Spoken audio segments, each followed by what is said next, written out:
Forget what people say. మనుషులు ఏమంటారు మర్చిపో. మనుషులు నీ గురించి ఏమంటారు పట్టించుకోవద్దు. మనుషుల అభిప్రాయాలు మార్చాలని కష్టపడద్దు. ఎవరు ఏ మనిషి అభిప్రాయాలు మార్చలేరు. నువ్వు ఎంతసేపు నీ గురించి ఎంత చెప్పుకున్నా ఆ మైండ్లో ఫిక్స్ అవుతారు చూడబట్టి అదే. ఇన్ఫాక్ట్ నువ్వు ఎంత ఎక్స్ప్లెయిన్ చేసినా ఆ మైండ్లో ఫిక్స్ అయిన దానికి ఏమంటారు తెలుసా? నువ్వు ఇంకా మ్యానిపులేట్ చేస్తున్నారంట, లేకపోతే ఏదో నీతులు చెప్పుకుంటున్నారు, లేకపోతే justification. I understood in life sometimes talk less. You don't have to prove anything. There's a righteous God who's watching. He is by your side. అది చాలు.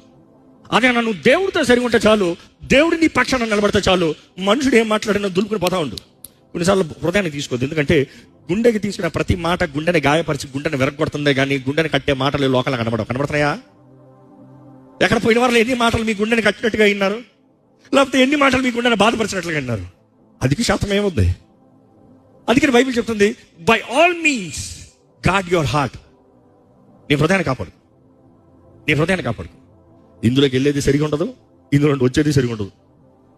ఎందుకంటే ఇందులో వచ్చేది నా